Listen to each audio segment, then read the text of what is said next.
Hey, I believe that I'm live.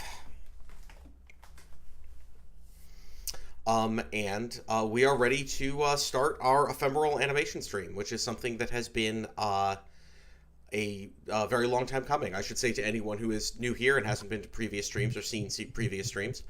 Um, this is the Notional Pipe uh, sort of streaming channel, and we stream, many things involving Notional Pipe products, which include contour rig tools and the upcoming ephemeral rig system, but also many other subjects involving rigging and animation.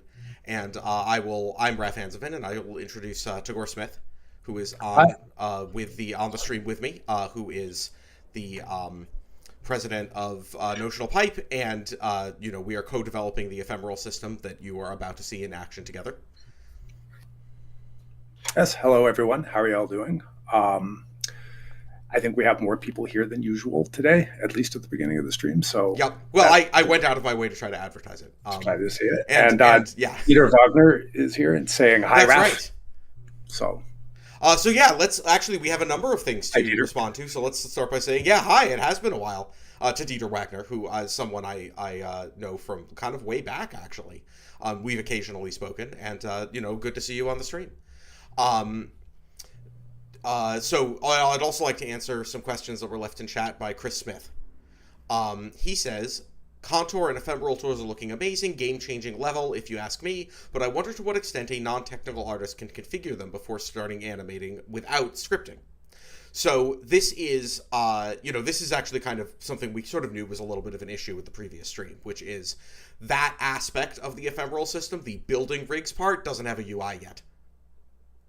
And the lack of a UI is, would be a very significant barrier to anyone who wasn't like pretty familiar with Python. I mean, it's not like you need to be a especially experienced Python programmer to do to use the functions I was showing, but you definitely need to have like some understanding of scripting, and that shouldn't be true in the future, right? This is just we haven't actually put together a UI for that yet. right. And I'd like to make a distinction here between these two things. Contour is a commercial product. It's out, and we expect it to be usable by pretty non-technical people. Good point. Right. Contour is usable by pretty non-technical people. Yes, I think, absolutely. if you go back and you look at the stream where Raph rigs an alien rabbit, I think he might have used a little bit of Python just to do things a little bit more quickly, which I think is always useful if you're a rigger, right? It's always useful. Some things that would take you, 50 clicks if you're doing something 50 times can be done with a little bit of Python. But, in general, the contour system, you can put a rig together with it without using any Python. The ephemeral system is just not a commercial product yet, and it's not meant to be that usable. I think by the time it actually comes out, it'll probably require less scripting actually than Contour does. Not that Contour really requires any scripting, but sure. I mean, would you agree with that, Raph? Yeah, I definitely would. And it's a good point, because in my answer, I was really just talking about the ephemeral system. Contour, of course, you can absolutely use without any scripting, right? I do use a lot of scripting because it makes things faster. And it's sort of hard for me not to because I'm so used to it. But as we show in the Rabbit demo, where I don't think I did any scripting for that particular thing, there's nothing stopping you from constructing a contour rig with no scripting. I feel like there was one thing toward the end where you were just like, oh, you know what, this is a little faster, but maybe not. Maybe I'm misremembering too. Yeah.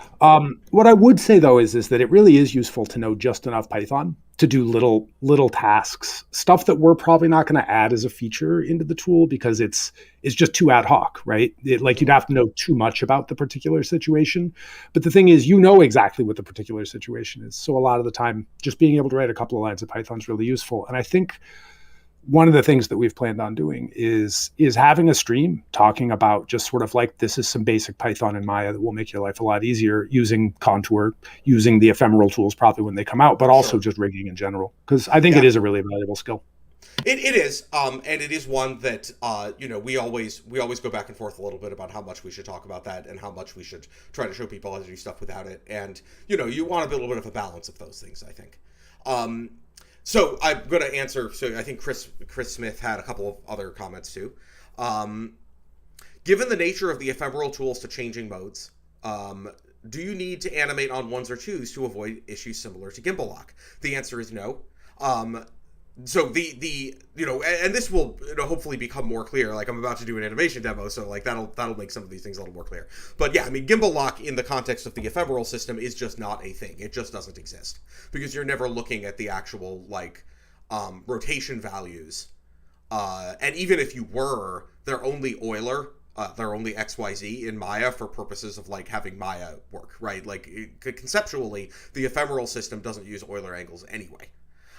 So, and in addition to which, it is absolutely possible to animate on ones using the ephemeral system. Now, it is going to become even easier to do so over time as we continue to improve the tools.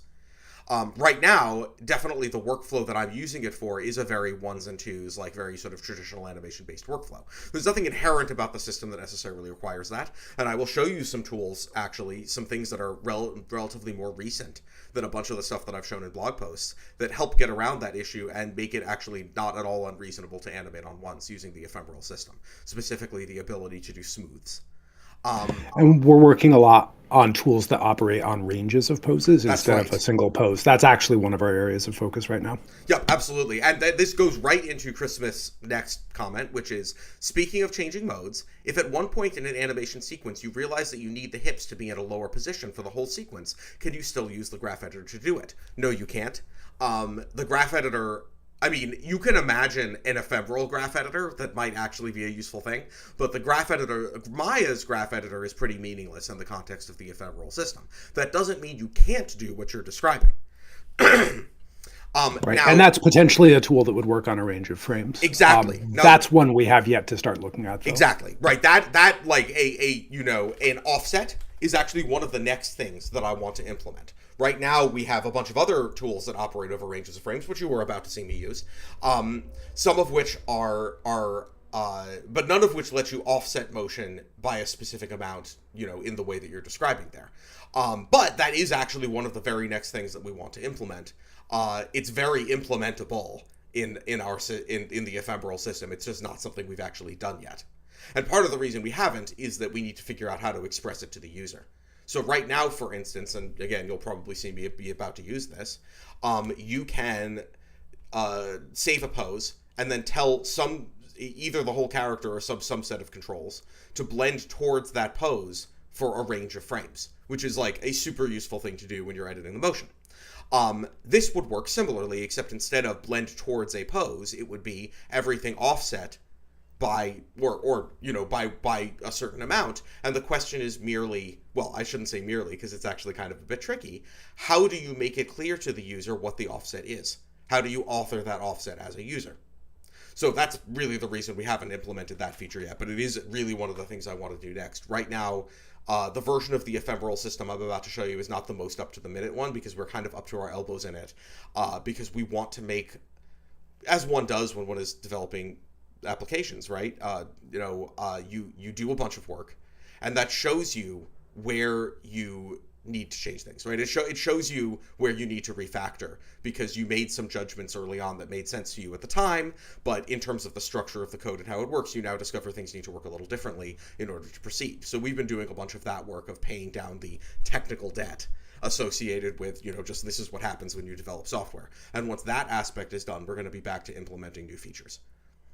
Yep.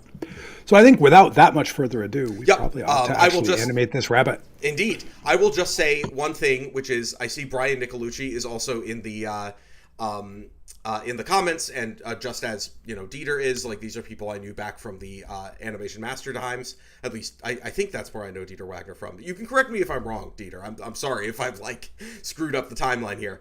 But yeah, I mean, that's a blast from the past, and a funny example of how a bunch of the problems that we had way back in the day, right? And I can get into this. This is all history now, but are the problems we're still facing today. That's right. We actually did VHS tapes. I'm sorry. I better not get off onto this tangent. But the very similar problems occur. So the first thing I'm going to do, I will note that this version of the character is not exactly the same one that I left off with the ephemeral rigging demo, the previous stream, because what I did here was I used a different version. It's basically the same thing, but I went and added a bunch of like specific control shapes that are useful, and various other things. It's basically the same thing, but it's not exactly the same thing. And I'm just going to cut in here, Ref, with a reminder that you probably either want to use the UI for some things or call out at least a little bit what you're doing with the hotkeys. This is a very good point. Yes, that is actually pretty important, because I have a tendency to just like, my fingers know the hotkeys and they just do what they do, and that doesn't necessarily explain what's going on to anyone who's watching. So the very first thing I want to do, actually, and this also, is part of the question. Oh, whoops, I just restarted the ephemeral system. That was the wrong button. That's perfectly fine. It doesn't matter. But what I meant to do was to open the onion skin renderer. This is a tool, and I've mentioned it before on the stream. It was made by and now I feel like a fool because I have yet again blanked on his name, and he's made this great tool. So let me just look it up real quick.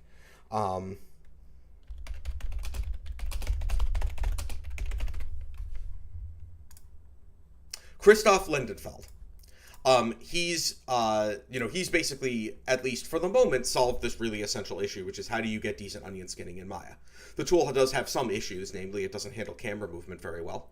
But you can sort of make do with it, and in terms of camera movement, and the actual ability it gives you to visualize your motion is really critical to my workflow and to the workflow of how the ephemeral system is meant to be used. So I'm going to start by, oh no, and I also started two of them. You know what? I'm just going to restart Maya right now because I've probably left things in a questionable state. 1 second. Yes, Maya, I would like you to close. Thank you.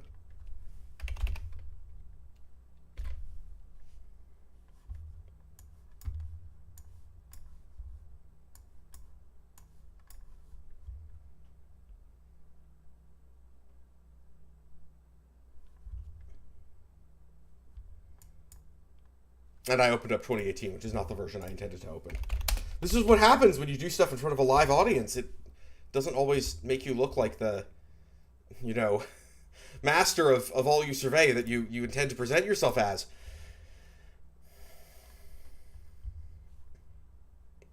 All right, there we go. That's better.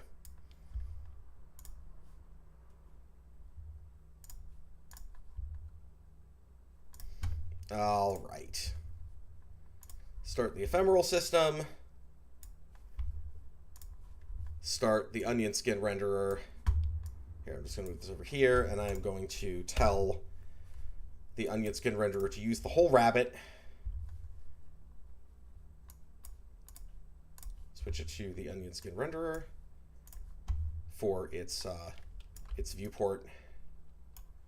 And what that should mean is, yeah, you can see this outline. So if I move him around, you can see it's leaving this outline before of the previous pose. And so this onion skin, onion skinning is really essential to the workflow that I'm going to show you here. It's really quite too bad that Maya does not have a better set of built-in onion skin tools, because that would be really, really awesome. But it doesn't, and we have to make do with what we have. And I do highly recommend Christoph's tool. So let's see. Here's what I'm going to do here. I put down this cube because I figured what I'm going to do here is I'm going to do one of those classic animation exercises where like somebody tries to pick up a heavy object. The actual picking up of the object I'm actually probably going to do next time because I figured there's going to be a lot of explanation here. We're not going to get to the whole thing.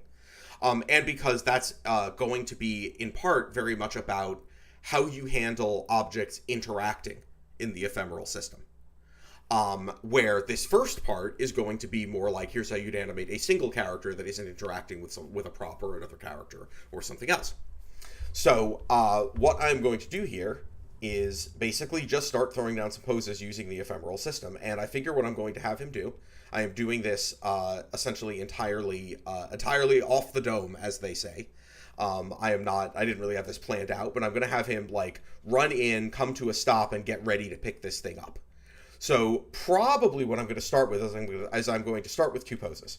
So I have switched myself to the all interaction mode, so I can move him around in general. And I am also going to switch isolation rotation off so that I can just like turn his whole body like that. Because I want him to start looking down at the thing here. Let me just note one thing here, because I should probably give a little commentary as I'm going. Note how I'm translating the head, but the neck remains aiming at it, exactly as if I had rotated the neck instead of translating the head. That's a very good example of the sort of things that the ephemeral system gives you. In a conventional rig, I could have an arrangement like this, but if I moved the head, the neck would stay in place, because otherwise it would be circular, right? The ephemeral system gets around those kinds of issues really, really easily. So I am currently in default mode, and I reflexively did it with my fingers, but and I'm just going to sort of move this stuff around and, get a pose that I think will work reasonably for this purpose. Just switch to forward mode. Now I'm going to do something actually that I haven't discussed yet, which is, in addition to the ephemeral system, the other thing I'm using here is a custom pick walk system, which allows me to shift down chains very easily. Just using Shift D, and I have a bunch of hotkeys set up for that.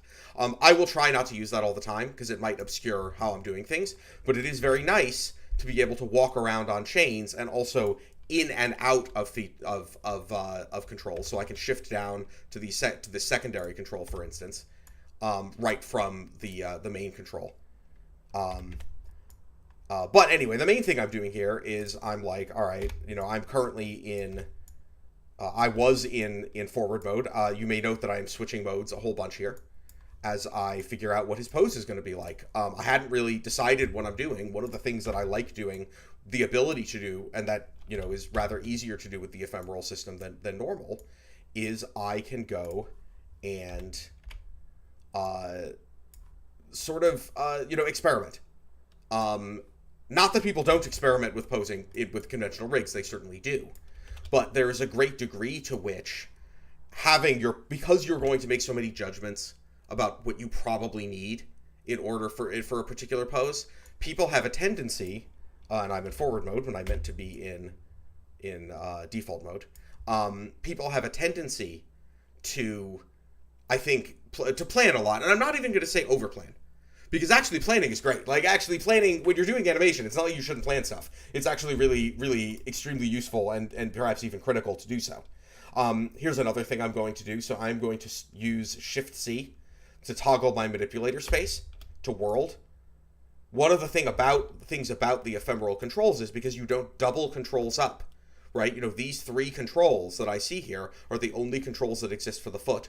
They're not... there's not like a separate IFK and IK hierarchy and stuff. You'll very frequently get controls that don't align to the world, but you want to manipulate them that way. And so we just have this built into the hotkey system, the ability to switch back and forth between object and world manipulation.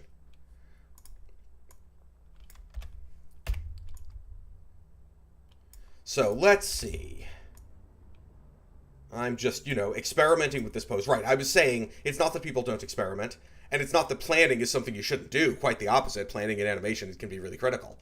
But it is very nice to be just a little less concerned with, if I make the wrong choice right now, what consequences might accrue. The answer with the ephemeral system is no real consequences.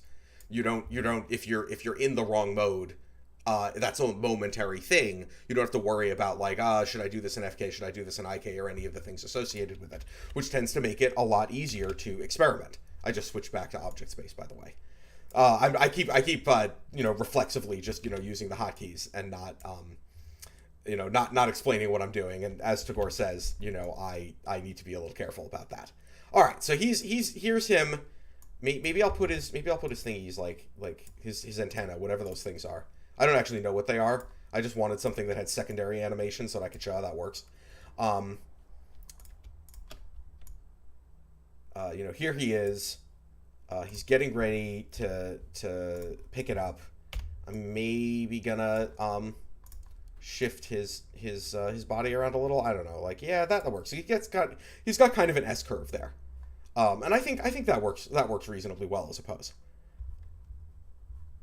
I don't know. Maybe I'm gonna see how. So I just really like to tinker with these things. I'm gonna shift it down over here. All right. So here he is. He's interested in it. I'm actually gonna shift the thing itself, over here or something, because he's about to try to pick it up. And that's our second pose, right? Our second critical pose here. Our second storytelling pose, if you want to think of it that way. And here's where we're going to get our first one. Switched to all, so that I can move the whole character around. And he is going to be running in to do this. So let's see. So previously, he was over here. I'm going to have him jump in from like this distance, like a little further away, but angled towards where he's going to be. Let's see how his steps would work. So let's say he's going to jump in. That foot's forward, so his right foot is forward. So his left foot should be the one making contact here. And I don't really want to have him take a huge bunch of steps because I'm not like... Because, we hopefully don't want this to take too long, right? So instead, I'm going to... let's see, right, left foot's going to hit. So the right foot's going to be hitting here because he's going to take one more step before he lands. I see that there is a comment, so I'm going to read that real quick and respond. Eric Hicken says, I'm trying to understand what is happening under the hood here. Are the connections between controls being rebuilt every time you switch mode based on your selection? So, this is something that, I shouldn't get too much into explaining right this second because we're mostly doing an animation demo, but definitely there are people watching this who may not be familiar with the concept of ephemeral rigging and like how we're doing it, and I think it makes sense to take a moment and explain that a little bit. So what is actually going on here is that the connections between controls are ephemeral, hence the term, meaning they don't even exist in the Maya scene to begin with. What we have done is to write our own rig evaluation system that's like, specifically for the high level aspects of the control rig.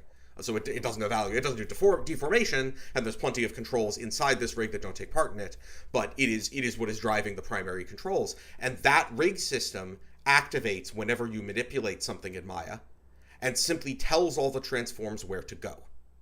So all of the relationships between the controls here don't actually exist in the Maya scene at all. And just to sort of, make it clear what's going on here, let me show you the outliner. If we look at one of these actual controls, these are all, I mean, each one of them is grouped independently, but they are all flat, and they are not constrained, or in any way do they have relationships to each other. The only relationships that are actually happening here, between the primary, controls of the, higher level controls of the character, are purely within the ephemeral system, and Maya actually doesn't even know they exist. And that's how we can do this, because otherwise we would actually have to essentially rebuild the rig all the time, and doing that through the Maya node graph would be quite difficult, and doing it without destroying existing animation, while I wouldn't say it would be impossible. I mean, you can see, for instance, something a bit analogous happening with the way that Richard Leaco's, space switching system will sort of, create new bits of rigging as needed, but it's a much more time-consuming process, and I want this ability to just, like, swap between different modes and manipulate stuff however I want, and I'm just always changing what mode I'm using. So, yeah. And I think given some of the features that we're looking at and et cetera, I think it would be an intractable problem to do it through the Maya scene graph. I'm not going to say theoretically impossible, but intractable. Yeah, it would be. I mean, I think really it's the sort of thing where if you really, really wanted to do that, it would come down to, like, Autodesk kind of has to change how Maya works, Maybe that's not quite true, but... As it is, what we're doing here is very difficult to make work in Maya. Awful lot of the difficulty of the ephemeral system is like figuring out how to make this actually work in Maya, because it very much goes against the grain of how Maya wants to work. A lot of stuff is just circular in these rigs, and that's right. It is inherently circular, and being able to get circular behavior out of Maya is not the easiest thing in the world. It really isn't. I mean, that is essentially why, in order to do this properly, we had to write our own rig evaluation system. That is just different from Maya's. Like, it works differently, it has different assumptions, and it's just going to communicate with Maya through this, like, in very specific ways. And Ryan Craig is saying, is this more of an animation tool than a rigging tool, as you really rigged this with Contour? So there's a distinction here between the deformation rig and the control rig. Contour is the deformation rig. Contour is responsible for all the deformation here. That could be Maya joints too. Right? It doesn't have to be Contour. We just like Contour. The control rig, though, is the ephemeral rig. And there is an ephemeral rig here. But that rig is contained in metadata that we keep rather than being embodied in connections in the Maya scene graph. That's right. And basically that is what's going on here, right? Like this is contour, but one of the things, and again, I don't want to like interrupt my demo here too much, but I'm going to try to like be brief about this.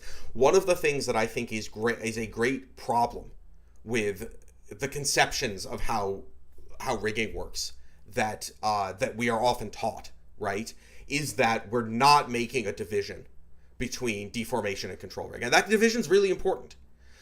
Because it's really a different set of problems and requires a different set of tools, honestly. And the conflation of these things has been, and the lack of recognition that control rigging is actually a form of programming, has made things very difficult for riggers and led to much trouble, basically. So let me, not in the right mode. So that does happen all the time, and another thing that we want to do, real soon, is add some better UI for knowing like what the relationships are in whatever particular mode you happen to be in. Because right now, yeah, it's easy enough. I mean, it's not really a big deal because it's like, hey, you can just if it's not what you wanted, do it again the way you did want it to do. So it's not the end of the world, but it is a bit of slightly awkward aspect here. We were gonna try to add some color coding and other sorts of UI type stuff to just make it really clear to animators exactly what's going on. So I mean, as an example of the sort of thing I can do here, I'm just gonna switch over to all, because I'm like playing with this pose and I'm like, all right, as he runs in, like, how do I want this to feel? So now I'm moving his whole body around. Now I'm just doing forward K on the legs. Now I'm gonna do forward. Whoops, sorry, I did backwards instead. Case in point, right? Let's say I want to do it kind of like this. He's gonna be running in. Yeah, I think that works reasonably well.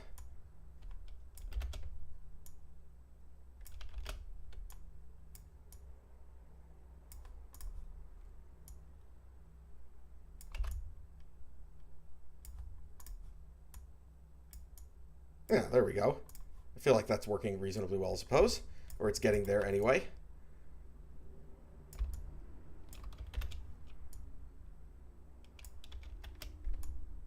I think we're mostly not going to see his arm too much in this particular pose. Even though it looks a little weird from this angle, we're mainly concerned with what it looks like from the camera view. 1 second, I got to turn that off. All right, there we go. That's my cat feeding alarm. Don't worry, somebody else is feeding her right now. All right, so yeah, I mean, and again, like, if this were a shot where, there was a director who had established like a really clear idea, I'd probably like, have some thumbnails, or I have something that we talked about to work on, but in this case, I'm really just like, yeah, I'm just gonna kind of make some stuff up. And, with the ephemeral system, that often works. That's often quite a reasonable thing to do. All right, yeah, I mean, I'm just trying to find like a good shape for his body, and I think that's working okay. We may want to change it later, and that's okay too. And one thing to note here, especially if you're watching the stream after the fact, is that if you watch the UI a little bit, you can see the drop down at the top changing in response to what's happening in terms of modes changing as well. It's a little hard to watch while you're also watching the main animation thing, but it's worth pointing out if you want to get a feel for like when things are changing and what they're changing to. Indeed, and that actually makes a lot of sense, because indeed I have sort of once again forgotten to let you guys know exactly what it is I'm doing.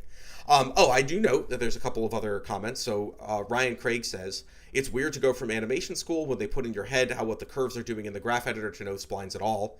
I'm sure it is, and I know that you may have you've watched some more of the streams, and you've been on some more of the streams, and so you may have heard my rant about how like what your curves looks like doesn't matter, but so I won't repeat it here, because that would be yet another rant. And also, Ryan Craig also says, is this more of an animation tool than a rigging, as you're really rigged this? Oh, that's right. We already answered that question. Yes. All right. So here's our two like kind of storytelling poses. He's going to run in. He's going to stop. There's going to be a whole thing where he's going to pick it up, but I'm not worried about that right this second, because, for demonstration purposes, I'm just thinking about like how this is actually going to run. And I'm going to say that, again, keeping in mind that I'm trying to do this in a way that's like going to demonstrate how you do this, but not be like that time consuming. I'm going to have him basically just jump in from off screen, and then he's going to take the weight on this foot and like maybe even skid slightly to a stop. We'll see how that ends up working. So the next thing I'm probably going to do is to, if you think of these as the storytelling poses, I'm going to fill these out with some key poses. And the way that I would typically do that if I'm animating is, kind of just like flip back and forth between these a bit and think about, what makes sense. Because when I'm doing these poses, I am thinking a little bit about how it's going to run. I was thinking about his foot placement and like, well, if, he's got one foot fall over here, then like that would lead to this foot, coming in, and coming into this position. But I haven't really thought a lot about exactly how that's going to happen. Again, keeping in mind that like in some circumstances this stuff would be real well planned out. But one of the things that I like about the ephemeral system is the ability to be kind of loose, if that's an appropriate thing to be, and just like see what works. So what I'm going to do here actually is something that I often do, which is instead of going to the middle somewhere and figuring out what it should be, I'm going to go to the next point that I think of as being sort of like a useful question to ask, right? And the question that I most want to answer right now is, well, he's going to run in, and I have a pretty good idea of like what that'd look like, but how does he come to a stop? That's the most important question next, is like, what does it look like when he comes to a stop? And so the next pose that I'm going to do is basically going to be like, how does he go from here to here? So what I think I'm going to do is basically shift him back like this and say, well, it's going to be something like this, where he's probably, and again, keeping in mind this sort of idea that like, I kind of like the idea that he skids slightly. So let me just take a look at that, here, and I'm going to say like his foot actually is going to come down slightly off center. And I'm going to, oops, wrong mode. I'm going to say he's going to kind of come in like this, maybe with his toes bent a bit. And it may seem a little strange, actually, depending on how you typically animate it. It may seem strange that I'm thinking about things like, I want the toes to be a little bent here at this stage, where like I'm not really, like so much of how this motion is actually going to be has not been, has not been worked out, right? But the reason why I'm doing that is I want to see the flow of poses, and that's going to lead me to understanding what the other poses need to be. So let's see. So it's going to be like that. Again, I'm sort of like, exploring this stuff a little bit. Let's say his antenna are going to be way back at this point, because, he's moving through space. Maybe I'm even going to compress his head a little bit, or maybe I'm going to stretch it out. I don't know. Maybe it'll look good being sort of like way back here, and then with the eyes like even more. I kind of like that. Let's see.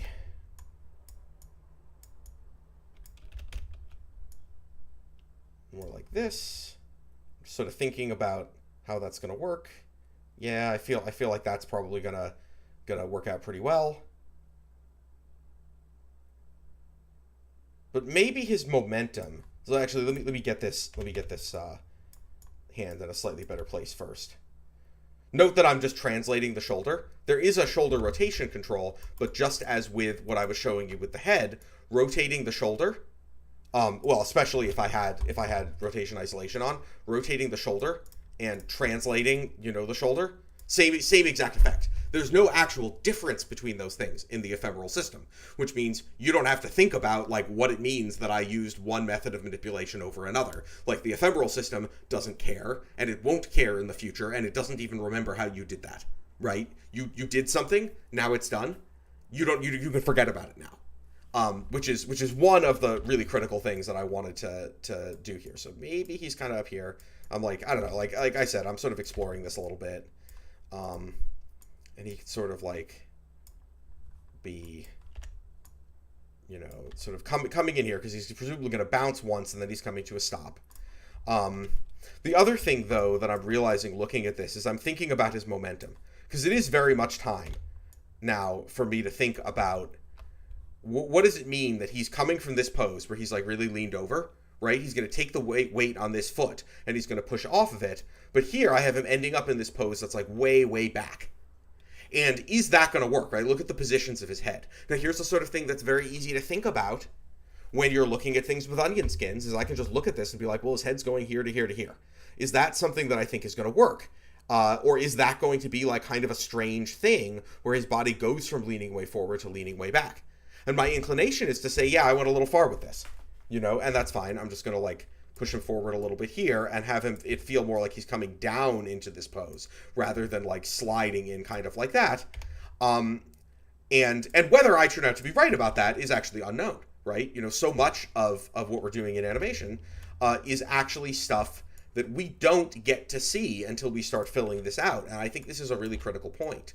We don't get to fully understand how it's going to feel until we actually start filling stuff out. So I can guess. And obviously what I should be doing is trying to aim for, the best result that I think I could get. But inevitably, something about the way that this pose works is going to end up being something that isn't quite right. And one of the critical aspects of interpolationless animation is that that's completely okay. Because key poses are just poses. There's no, unlike, conventional keyframing, where it's like, well, you've made your keyframes and now you interpolate between them, and those keyframes are your articulation points where you're going to actually edit stuff. Like, it's not like that. You just make poses, and you make more poses from those poses. And if those poses don't turn out to be the effective extremes of motion, that is perfectly okay. They're not required to, right? You're not painting yourself into a corner like you typically are with a conventional approach to animation. All right, so, I'm doing this.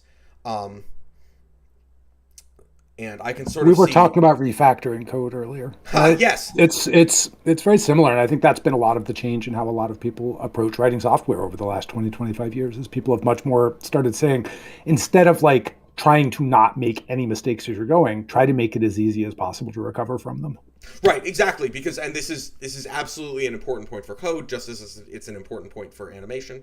You will make mistakes. I don't care how experienced you are, right? Everyone makes mistakes. Glenn Keane makes mistakes. It's impossible not to, and it needs to be okay to make mistakes. What defines whether your animation's going to be really good is not making mistakes, because that just doesn't happen. It's how well you can deal with those mistakes and recognize them and correct them and change what you need to do when you need to change it. So anyway, so he's kind of bouncing up a little bit into this pose, and so he's gonna come to a stop. And actually what I want to do, here's a perfect case, right? I've decided I'm actually going to shift that pose of his a little bit further to improve that feeling of skid that I kind of like the idea of. I'm sort of looking at how these things line up together, and I'm like, actually, I kind of like the idea that he gets this foot down, and that's what brings him to a stop. Because if you look at his pose here, he's like very, he's a lit's lean forward. I mean, he's sort of not off balance, because he's sort of got this S-curve. But the idea that he kind of comes in a little bit low and then pushes himself back up to stop himself, I kind of like that idea now. And that's not something, and again, might not be how I'd approach this if it was a production shot. But that's something that I got by thinking about how this was going to happen, looking at these poses, and then sort of going over in my head, like, okay, now that I've got this in here and I can evaluate it, how do I see these things linking up? What would make this interesting? What would make this motion, like, interesting to look at or, like, express something about the character?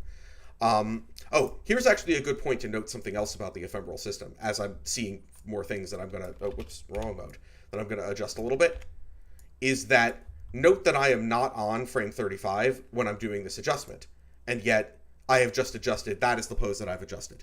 That does take a little getting used to, and I have gone back and forth a little bit about whether that is how this should work. I think that it should.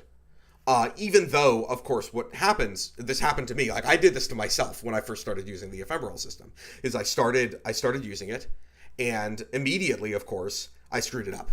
And I started making poses that, accidentally changing things and not realizing that I hadn't made a new pose. The reason why I like it, though, and I think it's worth doing when you get used to it, is that it's very much what you see is what you're editing.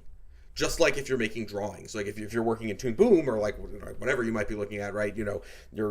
Flash, even like I or whatever they call it these days. You see a drawing and you edit the drawing. You are editing the drawing you're looking at. And I really like the directness of that. I mean, it doesn't matter what frame I'm on. Whatever pose I can see in the viewport, that's the pose being edited. So if I want to make a new pose, then I can just do that, like I make a new one, and then edit that. Again, very similar to a 2D animation package. And that's the workflow that I actually really like about how doing that aspect of things, even if it is in some ways a little strange.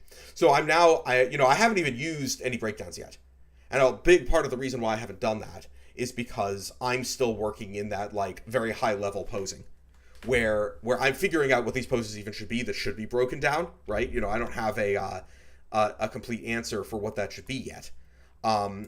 So let's take a look at this. If he's bringing his weight to a stop with that foot, then presumably that's going to like push out like this kind of as he comes to a stop. And he's going to do it a little bit with his toe. Because this is pseudo-K, right? I'm free to just like pull this however I want. That's not how you'd animate every kind of character, of course. There's plenty of characters where that wouldn't make any sense. But it makes sense here.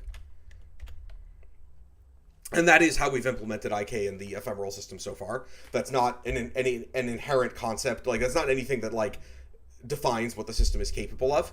It's just something that, we've implemented it the way I needed it to be for the things I was doing right then. So when I animated Little Bird and, the cat example and the shorts that I've been doing for Hero for Hire, like all of these things that I've been doing, I've been using pseudo-K because that was the correct sort of aesthetic thing to be doing and bringing for those particular cases. One of the things we are going to do pretty soon, though, is implement regular, normal IK in the ephemeral system. Shouldn't be too difficult, because actually rotate plane IK is pretty simple conceptually. I'm probably going to lift this a little bit too. Whatever. Because, if you think about this, it's like, all right, so he's got his momentum, right? He's arresting the momentum with this forward foot to a degree, right? That's kind of what's going on here. So he's coming in, he's going to put that foot out and stop his momentum. And in doing so, the rest of his body probably needs to flow a little bit behind that.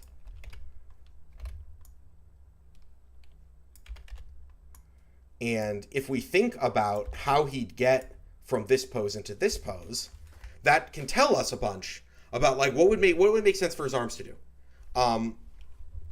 So I'm sort of tweaking around with this a little bit, but the basic idea is, okay, so if we think about, we now start being able to think about arcs and lines of motion. And we've put down like 4 poses now. But we're already sort of in a position where we can start thinking about that sort of thing. And this, again, it's very different from, I would say, how some views of animation and views of key poses have evolved. Where a lot of the times what people are taught to do and what sort of, and sometimes this makes sense, I'm not saying this is all necessarily always the wrong thing to do, is that you are purely looking at this from the point of view of here's these poses, character does this, character does that, that's 2 poses. We're going to evaluate them largely in a disconnected way. And I kind of did do that at the very beginning a little bit, right? Where I was putting together you've got this and you've got that, and that sort of defines what the rest of the motion is going to be like, and I'm not really thinking too hard about yet about how those things are going to go together, but almost instantaneously I am, right? Because the flow of motion, especially when you have motion that has a lot of action to it, is actually really important. And the flow between poses. And so in my view, you want to start doing that flow immediately. You do not want it to you don't want to wait. You don't want this to be a situation where you're going to leave a whole bunch of that till later. So all right, here's an example where we're going to use a slider. We're going to bias this. Whoops, I did that to the whole character, but I didn't mean to. We're going to bias this back towards the previous pose. And you're going to see me use stuff like that a lot more as I continue to sort of fill out these poses. But basically, the tools in the ephemeral system that let you relate one pose to another, pull in information from one pose into another in a very fluid way, these things are all really, really critical to the ability to animate in this completely pose-centric way, right? So we sort of had a little bit of that discussion earlier, like how does this even make sense if you're doing things all on ones? And the answer is actually, as long as you can relate poses to each other effectively, doing this sort of thing on ones isn't unreasonable at all. And in many ways, even with the somewhat incomplete toolset that we have right now, where there's a lot of things that could be improved about it, even with that being the case, it's actually significantly faster than the classic like graph editor based workflow. It's really fast if you're not doing ones. But it's still, I think, faster even if you are. So all right, so we're thinking about I'm now thinking about this. So these hands, I'm sort of thinking about his arms and the arcs that they would make. So we have to sort of imagine that this arm, right? And I'm actually, now that I'm looking at this, I'm going to strengthen this pose a little bit, actually. Because I think that's actually slightly better. And that's what I'm talking about a little bit. It's like, yeah, it's okay to change stuff. So that's from the point of view of his body, it's kind of swinging back. So you can think of that as kind of being an arc coming back like this. And then, so what does that suggest that it needs to be coming up here? Well, if you wanted to do it in kind of like a super spastic way, which is sometimes a fun thing to animate, you could bring the arm up and around, right? So if you think about the arc of this arm, it's like it's here, it's going to come back. You could have it come up and over his head almost. But I don't think I want it to be quite that spastic in this situation. I don't think that quite fits what I'm going for here. So instead, I'm going to let it trail behind him a bit.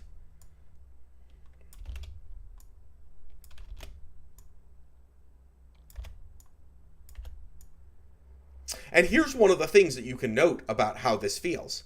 Note that as I am, manipulating this character, as I'm doing the actual posing, being able to see what it looks like on other frames is really, really critical. This is actually this thing that I'm just like, the fact that we don't always animate with onion skin tools, the fact that that's like an unusual thing to do and like isn't well supported, and like all of the issues that we have is like, it's a tragedy of epic proportions. It's crazy, right?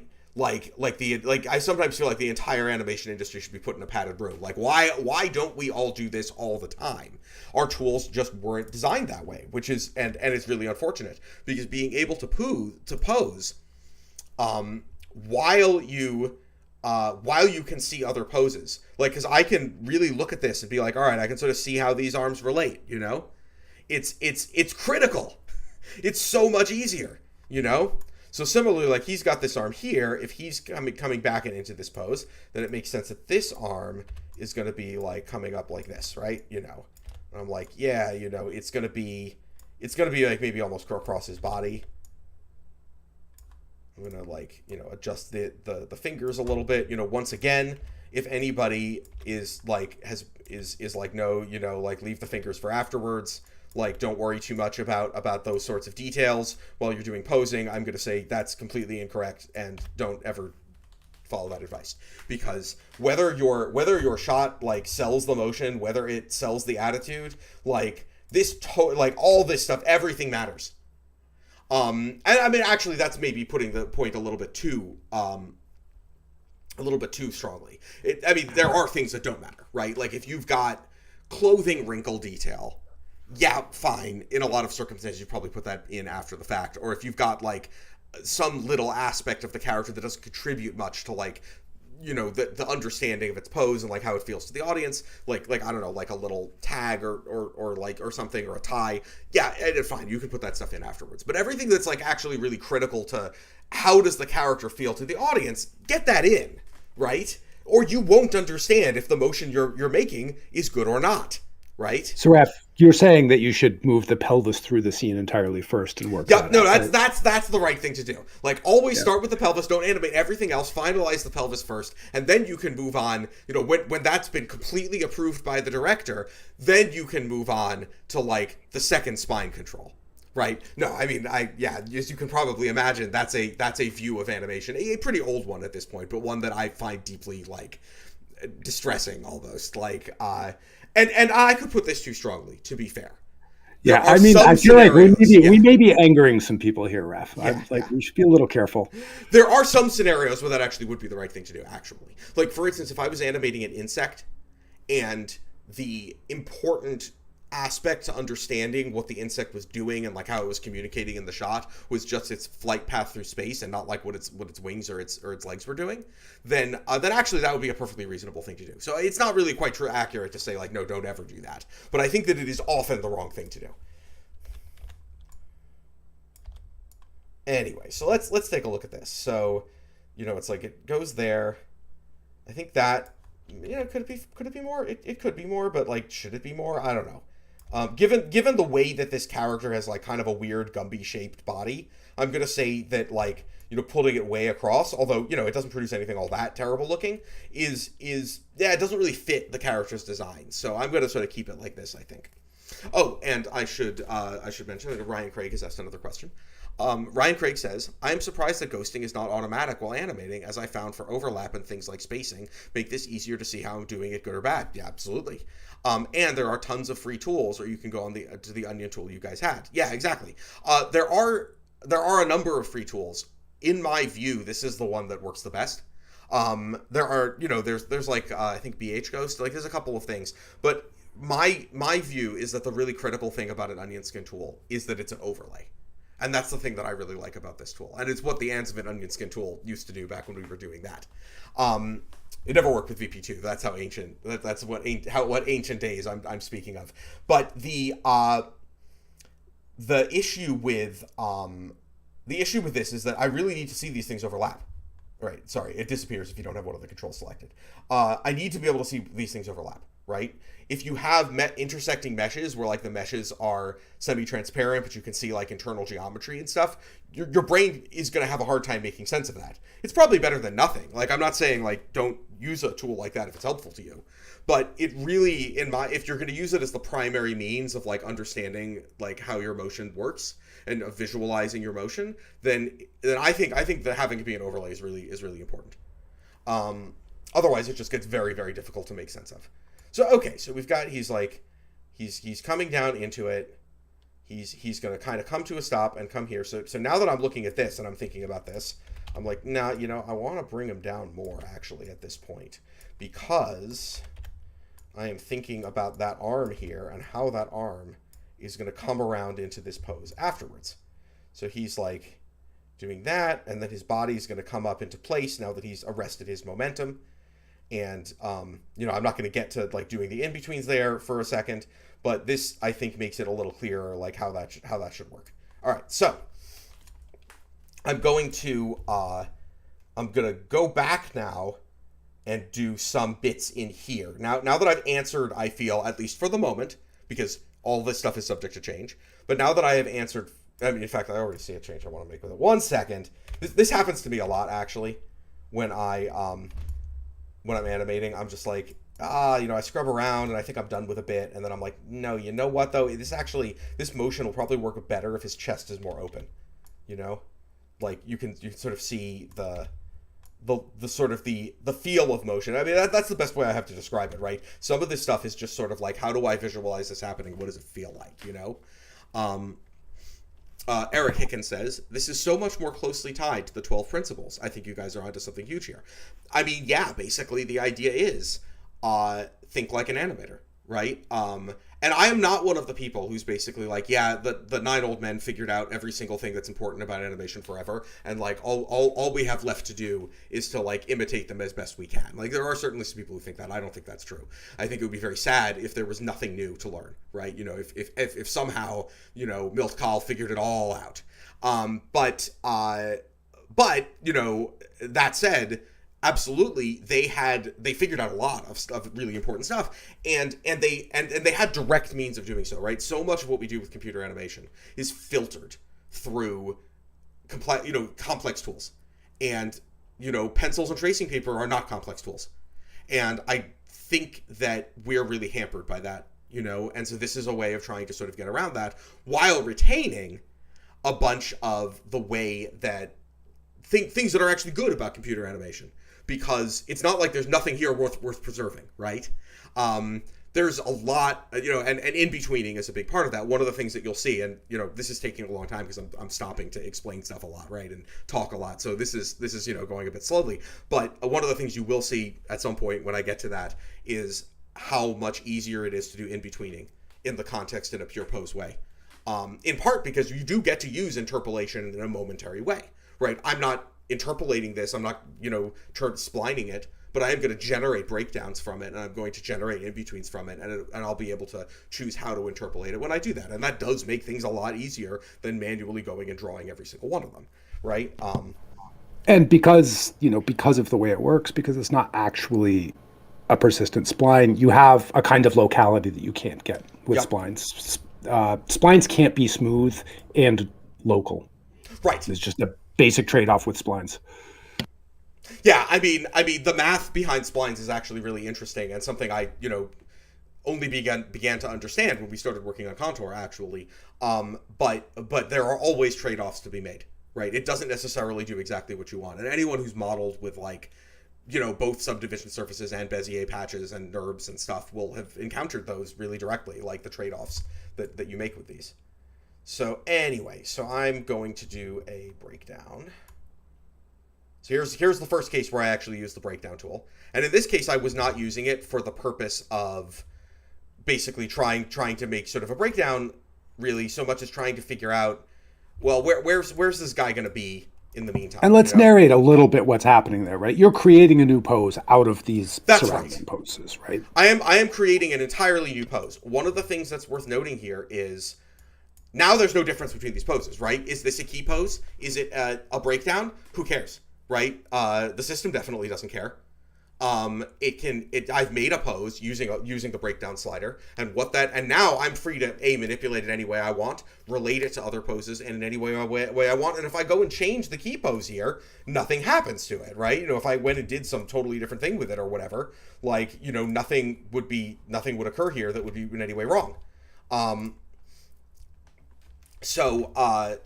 Nothing changes, and that's another aspect where conventional tools really tend to back you into a corner. And it's one of the reasons why people have spent so much time trying to get around that problem in many ways by doing things that were kind of semi-interpolationless. Like, it's a very common method of animation to, make key poses, make breakdowns, and keep it in that state for a very long time.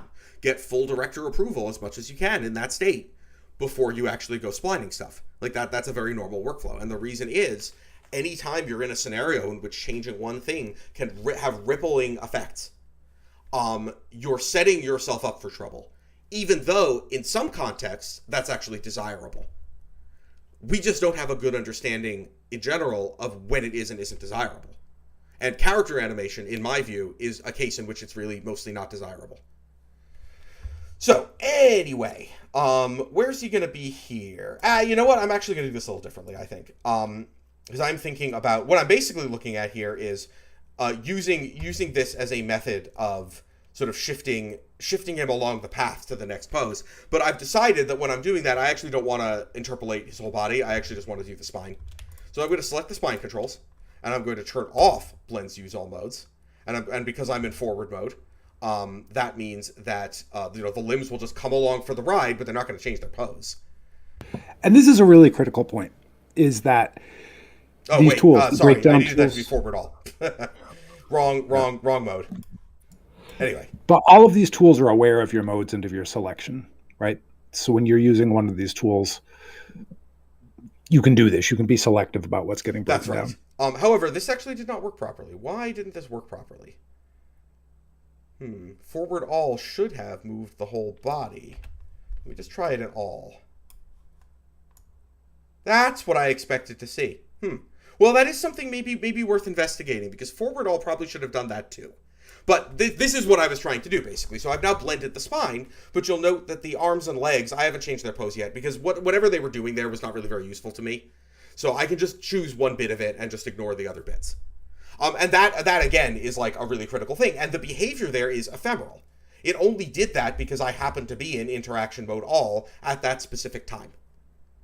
And not, if I had done some other interaction mode, I would have gotten a different result dictated by that interaction mode. Nothing remains for you to have to think a whole lot about. So, all right, so he's moving over to here. Actually, you know what I want? I want to shift him back a little bit. Because what I want the most is to get that foot planted and figure out what's going to happen as that foot plants. And so I'm actually going to bias the foot back to exactly where it was and just drop it down to the floor.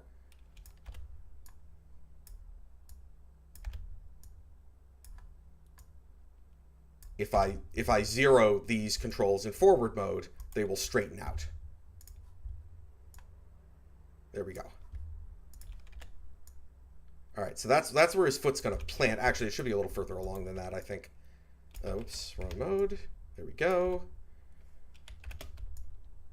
Shift that a little bit over there. Okay, like that's about right. And then his body, of course, is going to drop down.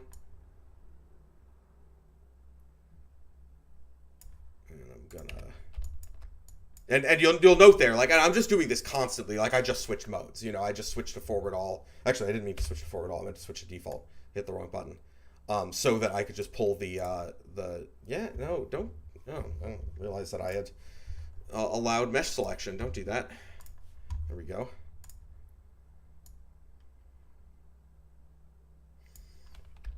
And now I can think about, like, all right, so foot plant, he's going to go up into that pose. All right, I am going to say, I'm going to bring that forward a little bit now and start leaning him back.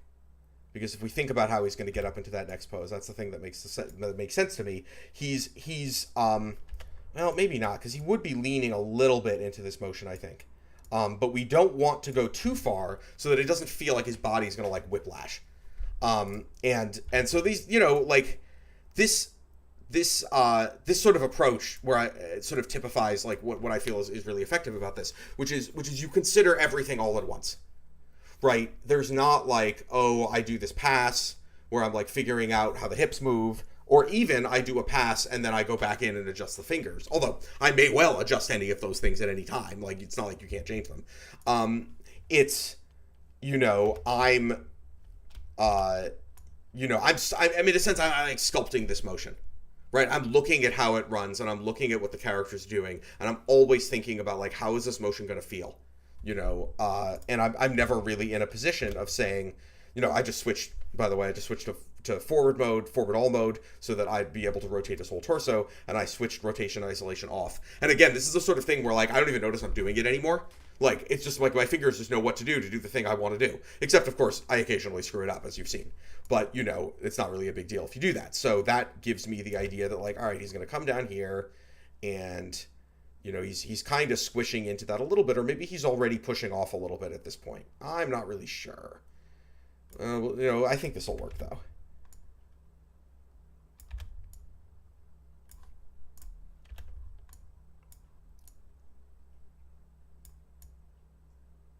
Obviously, that foot is gonna, you know, is wrong at the moment, like over here. But we'll deal with that just now.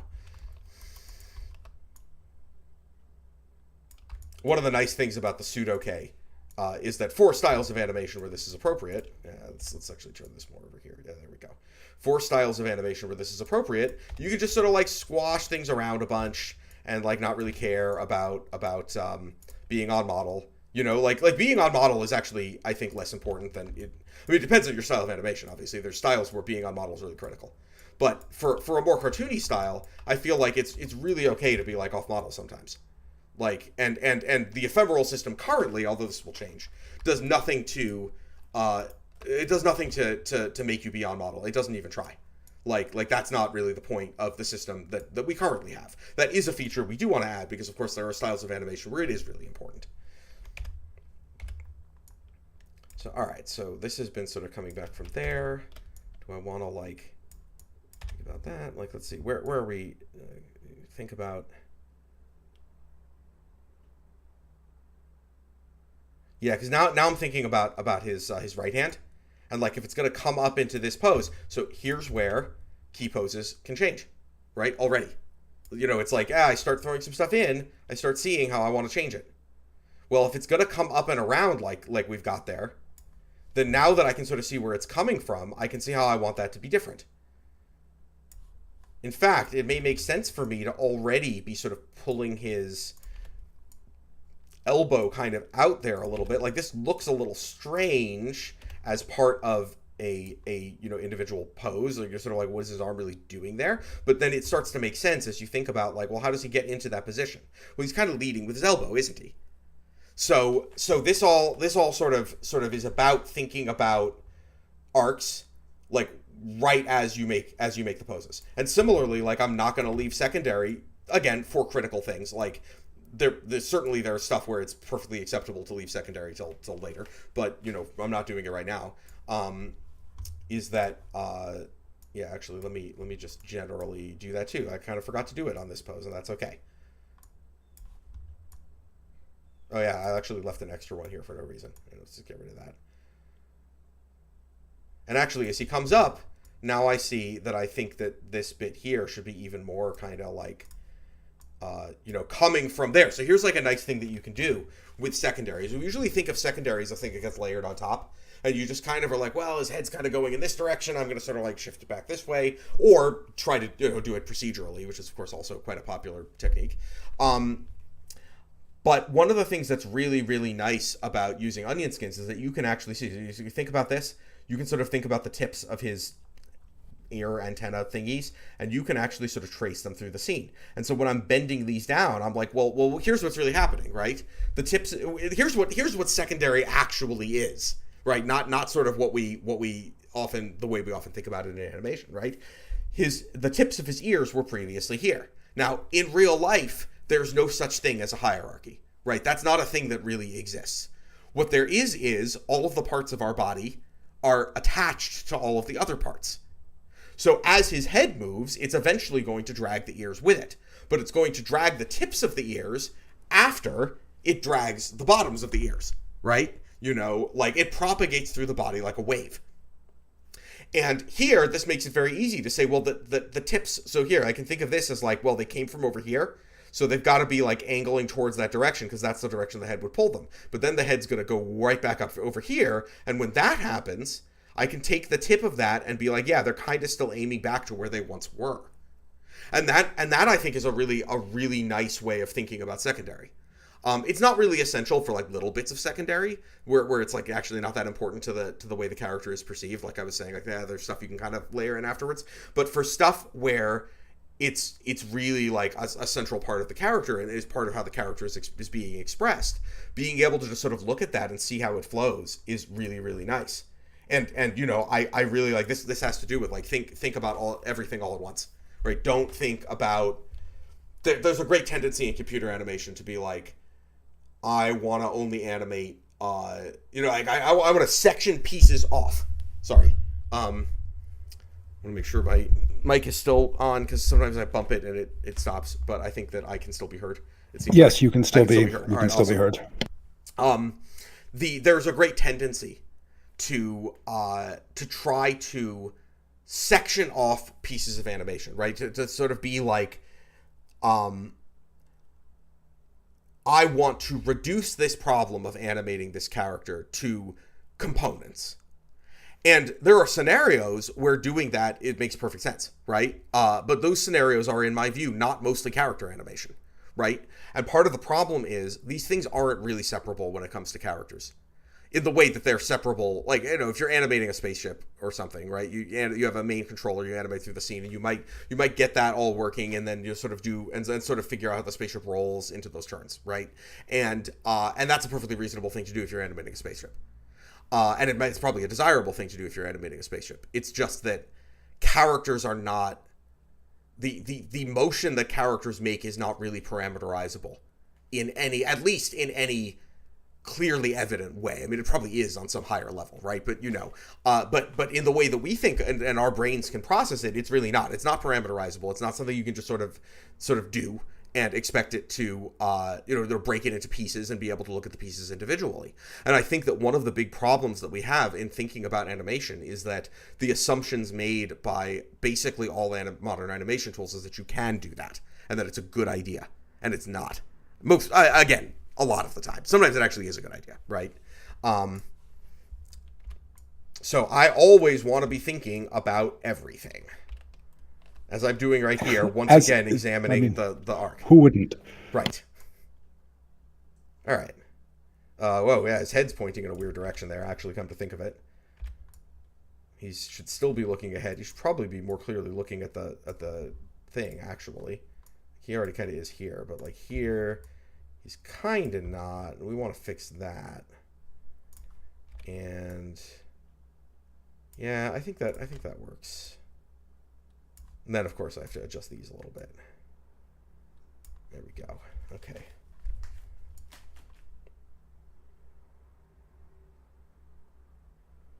Okay, and now that I am seeing how this is going to work, I'm going to affect only the translation of this control, this foot control. I'm going to say I want it to be a little closer to where it's actually going to plant, because I'm sort of looking at how he needs to bounce here, how his run needs to work, and thinking that you know, his foot really needs to extend a little further. Essentially, because you're thinking about like, all right, his foot comes from here to here, he's going to leap up, and then I don't know. It just feels to me like that's something I don't actually have a good like clear reason why I think that's true, but it feels to me like it should be a little forward. And I'm going to do that before I go and start doing the breakdown for that. So again, now I'm only affecting translation. I can just take that control, you know, its rotation can be good, just bias it towards where it's going to be. And that's closer to where it's going to be. Although did it kind of, I guess it was actually not ever quite on the ground. So I think that works. Again, being able to rotate, you know, manipulate poses in terms of each other. Very, very nice and very important.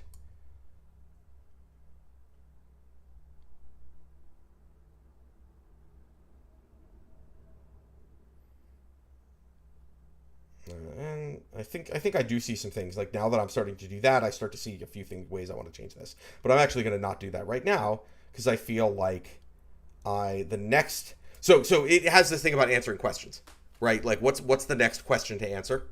Like, you know, I kind of have an idea of how he gets into this pose. It's not, you know, it's like there's refinements I want to make to this. And obviously as I add more keys, like things will change, but I kind of have an idea of how that should work. So now the question is here and here. Like that's the next question to answer. Note that I haven't played this back even yet. Like we're still very much in the mode of figuring out what this is. I haven't even really looked at timing yet. That might be the thing to do after this pose. So, let's see. I'm going to use all nodes. I'm going to do this in forward mode. And I'm going to do a breakdown.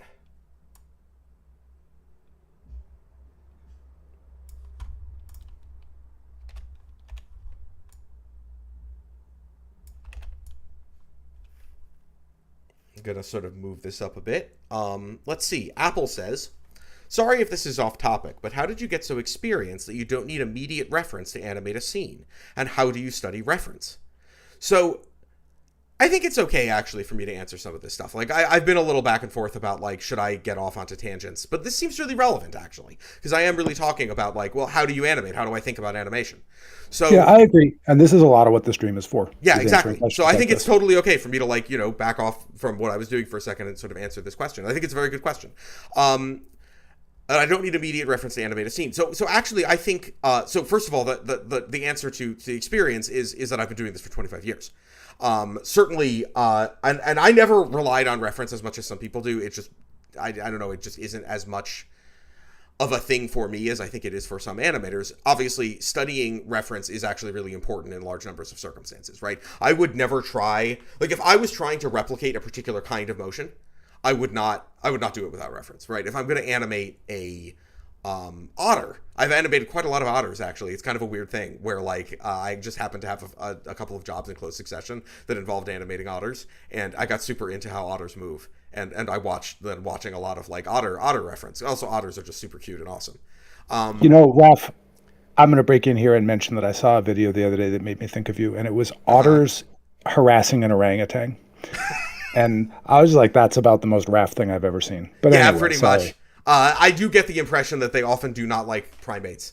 Who I mean, they seem to like humans well enough, but, like, you know, there are other primates they see as a threat sometimes. Wild otters, that is. But anyway, you know, that's and yeah, I mean, like, if I'm gonna animate something that has to, like, feel like a particular thing, I am definitely going to watch reference of that thing. But what I'm not going to generally do, and this is, you know, a matter of preference, really, is that I don't spend a lot of time shooting reference. And like trying to, like, find reference and, like, keeping it, like, on the other monitor and stuff. And some animators do that, and that's a really important part of their process. And there's nothing wrong with that. But I find that the kinds of motion that I often want to create don't exist in nature, right? Like the motion that I'm animating this character doing, like, is not a thing that a human body could do, like, at all, really. Like, just like the way that he takes the weight, and the way that he and it's like a caricature. It's a caricature of actual motion, and that's true of all animation, really, except maybe some like very realistic VFX animation. It's true of most animation, even often in the VFX world, and it's it's something that even animators who are relying really heavily on reference are certainly very aware of, right? Like they're not usually just trying to replicate the reference, again, except in certain very specific cases.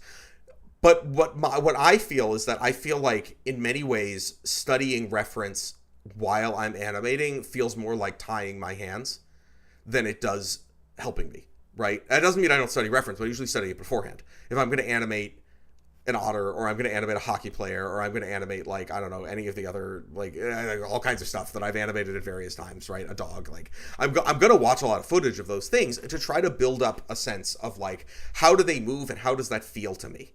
Because what we want out of our animation is not something that moves like a real thing.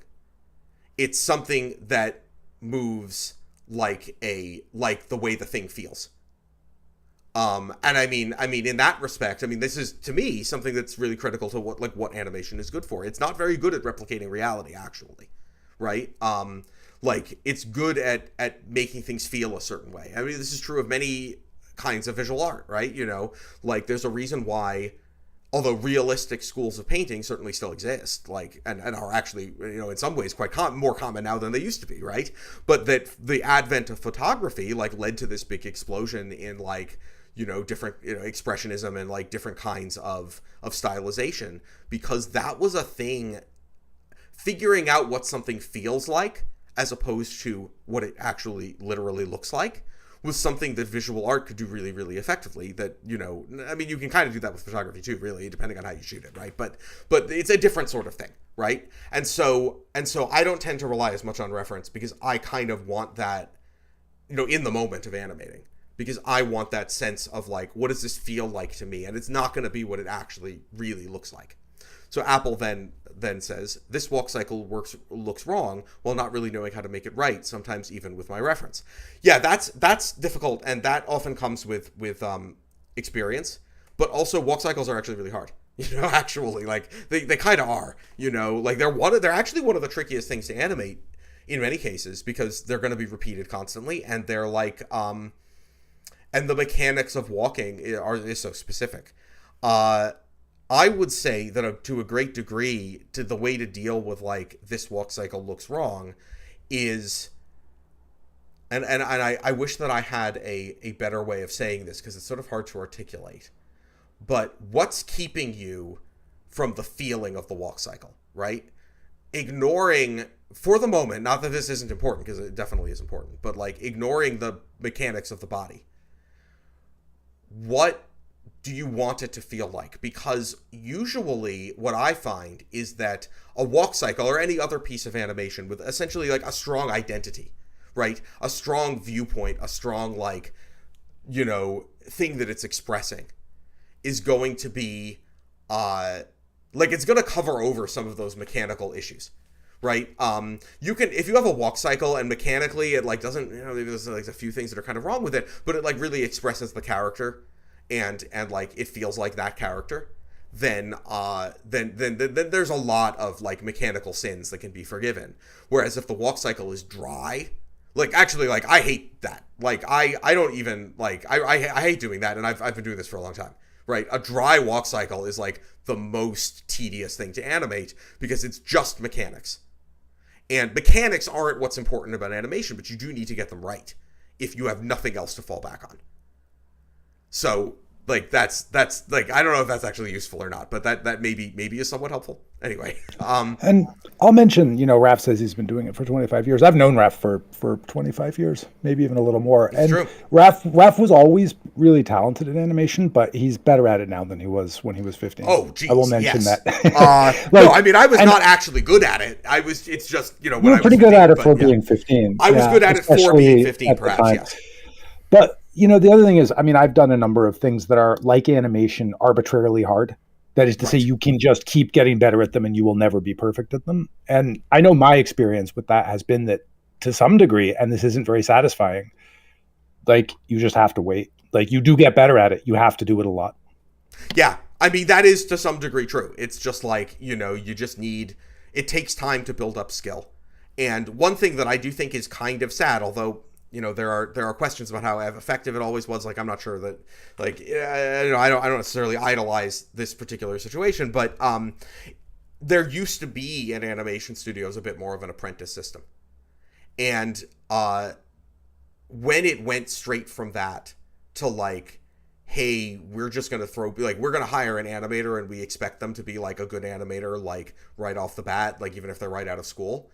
Um, Animation's really really hard actually, and it takes a lot of experience, and I feel like there's something a little bit unfair about that. At the same time, it's sort of a little bit hard to see like I'm not necessarily saying that the assistant animation system was necessarily always great either. Like I don't really know exactly what the right answer is, but I do think that there's a gap there, right? Like so Ryan Craig says, I find it the same way too, where there is already a lot to look for, like arc spacing, timing, which makes sense, but I've done so many walk cycles and I'm kind of immune to it.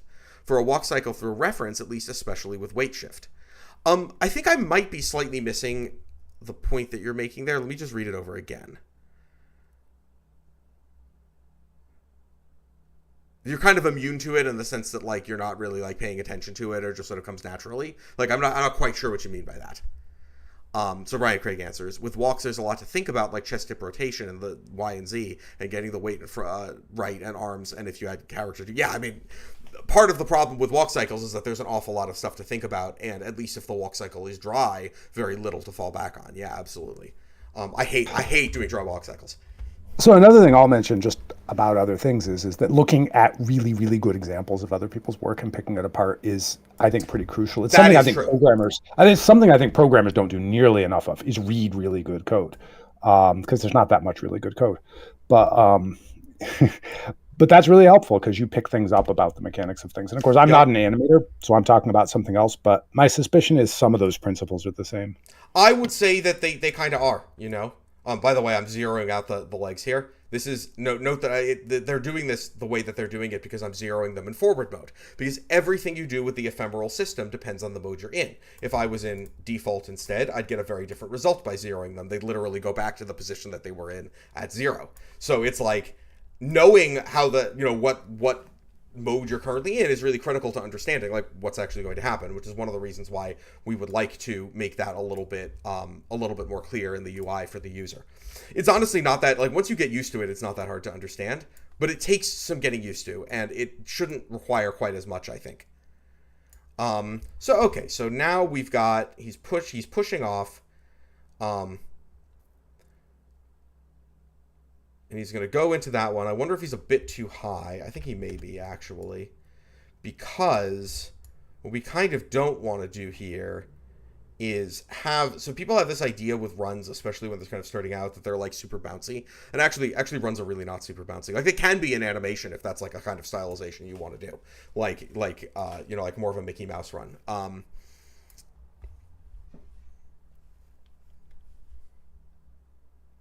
Brian Craig says, sorry, I was replying to your discussion about the walk cycles like 20 minutes ago. I did a vanilla walk, for example, and that was easy, but a sneak walk is very different than just walking. Sure. I mean, it is really different. Walks can be really different from each other. My personal experience is vanilla walks are the hardest ones, though, because your sneak walk has personality, probably, right? Your vanilla walk is just a person getting from A to B, right? Which, it should be noted, hardly ever happens in practice, right? If you're animating a shot, it is hardly ever true that like character walks looking straight forward, from place to place, like they're just walking from here to here. Like that basically never happens, right? Your character's doing something, or you wouldn't have a shot about that, right? So generally speaking, so sort of like dry walks are sort of an artifact of the study of animation and the or sort of the need to have something that's going to work in game. Yeah, and Dieter Wagner says, and everyone knows what a walk looks like, which is, of course, part of the problem. It's well, yeah, right, exactly. Like if all you're working at valley. Mechanics, like everybody knows what it looks like, but no one can describe it very effectively, which is why it's super hard to do. But people pick up on very subtle problems. They absolutely do. Yep. All right, so I'm just sort of thinking about like, yeah, how's this gonna work?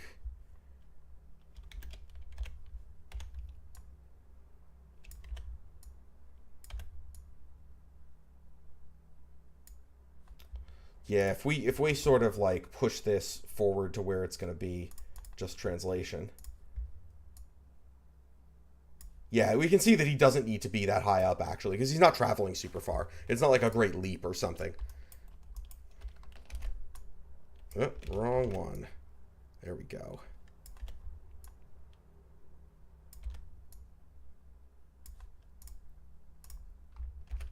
I kind of regret how Gumby this character is, because it makes like twisting his body look kind of strange actually. It's probably more I could have done with that rig wise, but it kind of comes from the character's design a little bit actually.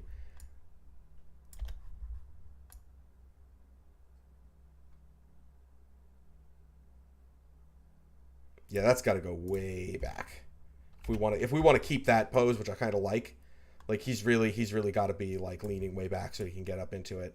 I was really imagining him making more of a leap here, I think, because the pose here like clearly indicates like that kind of arc, right? And this kind of doesn't. This is why this was the next question to answer, right? How does he get in here? Well, clearly not this. This doesn't work at all right now. And there's a couple of things that I'm going to do to change that. So thing number one is I'm going to shift this forward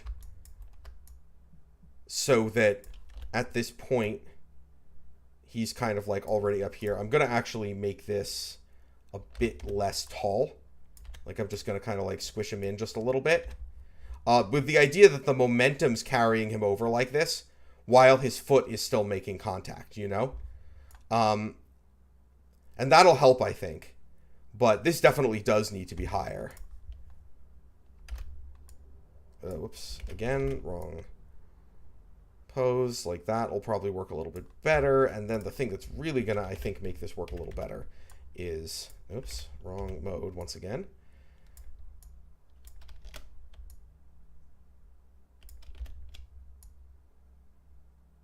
Let's see if it got a little long here.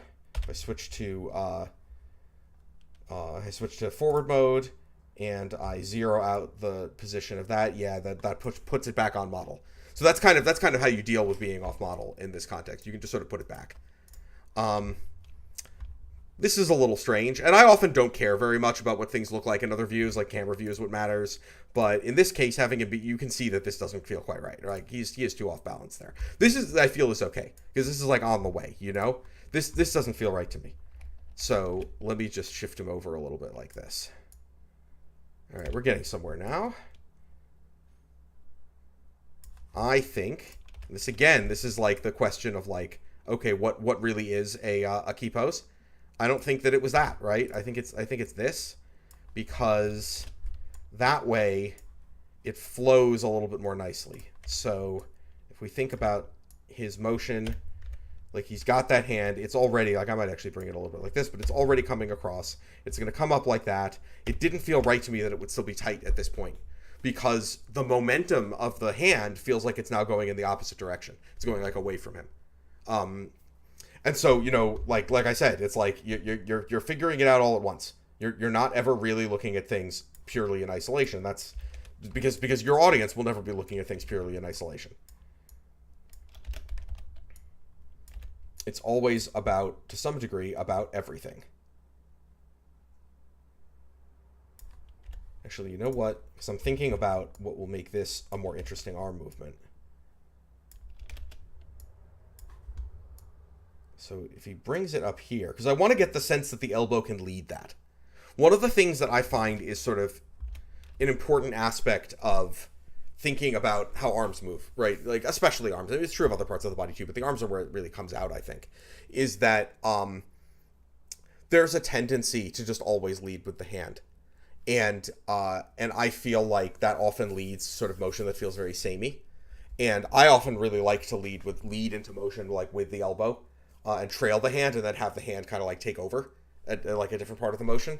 Um, and this, I think, also has to do with not, in a sense, isolating parts of the body, right? This is another way in which, animation tools encourage us to like isolate things, right? Because even if you're using if you're using IK and you're looking in the graph editor, or you're using like a motion trail tool or any of the other things that you might be doing, if you are doing that, then you are probably you're isolating yourself from the man. I'm trying to think. I'm trying not to use the terms like holistic or Gestalt or something. But you're basically isolating yourself from being able to understand in general, like, here's exactly what's happening, right? And the audience's perception of your motion has nothing to do with what your controls are doing, really. Well, I mean, that's an over. Obviously, it does something to do with what your controls are doing, but it's like what arcs? How do they feel to the audience? How do the poses flow together? Like, that's a really different question than like, how is my wrist control moving? And so here I'm looking at this. I'm looking at the arc of the elbow that the arc is going to have. It's like elbow comes in here.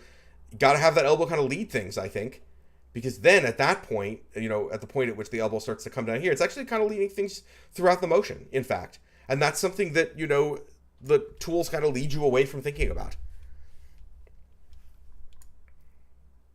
All right, now it's time for us to actually look at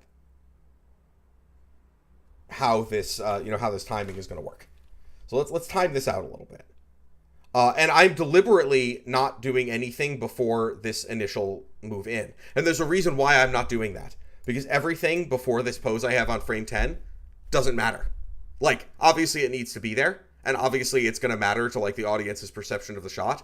But fundamentally, everything important about the character's performance is basically between here and here. So in a sense, here's a way in which I am leading some things to figure out later, but in a very different way than like trying to take secondary and like push it off to later, or some of the other things, or much worse, facial animation, right? Push that off to later. I'm like, no, don't do that. Is that I am really thinking here about this from the point of view of the perception of the shot. Like, what does it mean for the character to be moving the way the character is moving, and that kind of doesn't, the character coming into the frame, jumping, like doing that run into the frame, it's going to be like a quick step and up into this pose, doesn't actually tell the audience anything other than the character is entering the frame. So I don't actually care about it. I'm going to go fill that stuff in later. I might do quite a few breakdowns before I decide to go back to that bit. Ryan Craig says, the biggest thing is a lot of what I have will probably not be on my demo reel, as most studios expect people to know how to do a walk cycle or bouncing ball. I mean, I guess they probably do, but I guess it depends on what kind of studio you're applying to. But I definitely think like a good piece, like a walk that expresses something is probably going to be more being able to do a walk cycle is important. Especially if you're working at a game studio or something, but in other contexts too. But showing people a walk that expresses something and isn't dry is probably going to actually work better, I imagine, for most studios. Like, they're looking for your ability to express the character's personality. Above all else, or at least in my view, they should be. It may depend on different contexts. Like game studios really do sometimes need dry walk cycles as like an important part of what they do. And then Brian Craig also says, how do you go to a blocking to spline if there are no splines? Well, you obviously don't spline it because there are no splines. We are going to in between this. And, probably we aren't going to get to doing much in betweening. It's already after 5:30, so I'm probably going to wrap this up pretty soon. You guys will have to come back next week to see me in between this. But indeed, basically we are going to fill this out with poses until no more poses are needed, fundamentally. Which is not unlike the approach that a traditional animator takes. So anyway, now I'm thinking about... Actually, there's a number of things. So I'm just thinking about the flow of poses here and making some adjustments to that. Here's where I actually want to like squash his head down a bunch, because he's coming up from below, and so I feel like that's like a pretty appropriate place for some squash and stretch.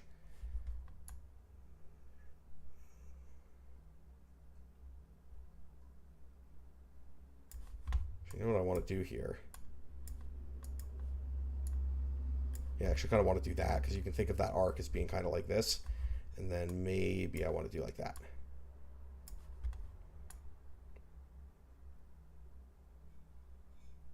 You know what? I actually don't want to push him this far down.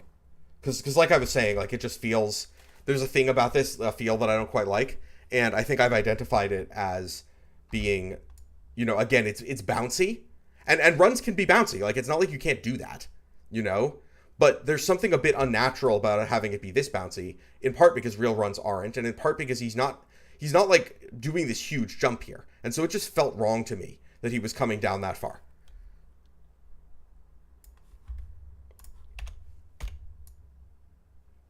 Ryan Craig says, the dreaded floaty spline may soon be gone. This seems more straightforward too. Absolutely. Like, the dreaded floaty spline is horrific, right? Splines, that's a bad thing. We don't want it.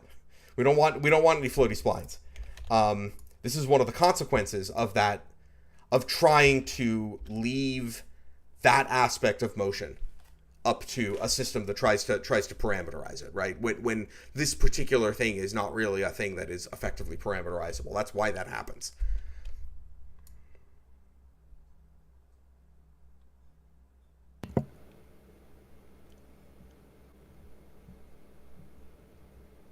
You know what? I am going to shift these a little bit further along, actually, in space. Because I'm looking at this motion, and I feel like he needs to travel a little bit further. And so actually, I'm not going to shift that one, but I am going to shift these two.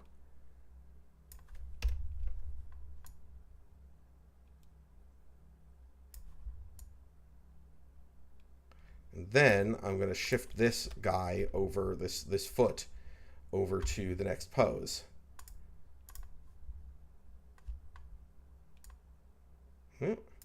What? Oh, I'm in all mode.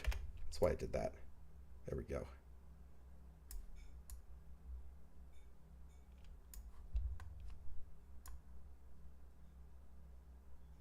Yeah, that works better, I think, in terms of like how the things flow together. And of course, in many shots, you wouldn't be able to shift things around like that. Like, you'd be like, you know, oh, well, you have to, you know, like, you have to adhere to specific marks in the shot, and then I might like approach it a slightly different way. But I think that this is going to work in this case. Ryan Craig says, my mentor said that Maya is the worst animator. Yep, Maya is not a good animator. I think the original formulation of that was like the computer is the world's worst in-betweener, because of course the promise of all this was like, oh, your computer can handle all the in-betweening, right? And that did not end up actually working out as anticipated.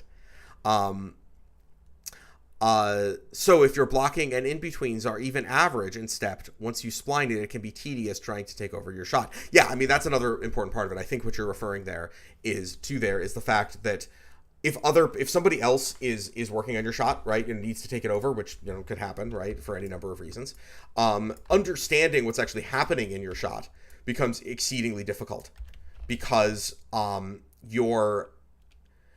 you've made all of these judgments. They have all of these assumptions tied to them about like what are the extremes of motion, because that's where you've put your keys and like all of this stuff. And one of the things that I think has generally been acknowledged to be true is that no two animators actually see that the same way.